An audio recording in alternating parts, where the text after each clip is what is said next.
Leg spin slider carrom ball. বাংলাদেশের প্রথম mystery spinner আলিস আল ইসলাম রপ্ত করেছেন ক্রিকেটের দুর্ভেদ্য সব ডেলিভারি। টার্গেটে হিট করে মুখে এমন হাসি তো আলিসেরই মানায়।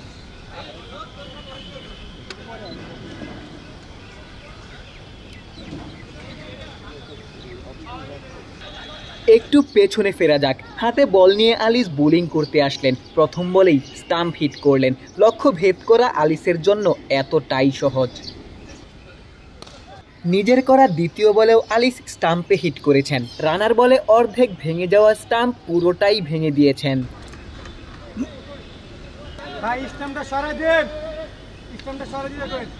আলিসের বলে ভেঙে যাওয়া স্টাম্প সরিয়ে দেয়া হলো। উইকেটে কেবল একটি স্টাম্পই অবশিষ্ট রইল। আলিস আল ইসলাম সেই সিঙ্গেল স্টাম্প হিট করতে চেয়েছেন, একাধিক প্রচেষ্টায় সফলও হয়েছেন।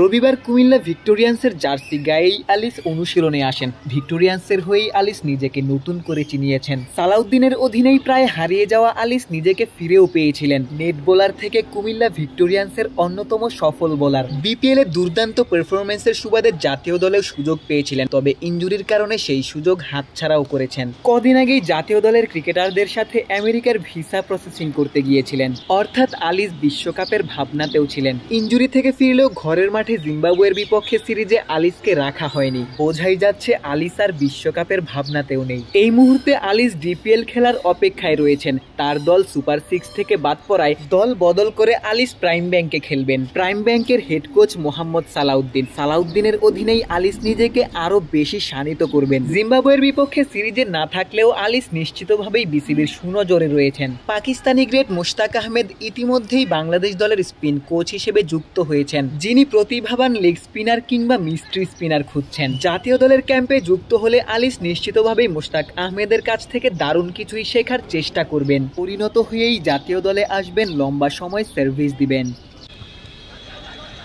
শেরেবাংলা জাতীয় ক্রিকেট স্টেডিয়াম থেকে ক্যামেরায় আমিনুল ইসলাম সুজনের সঙ্গে গোলাম সারোয়ার, ক্রিকেট 97।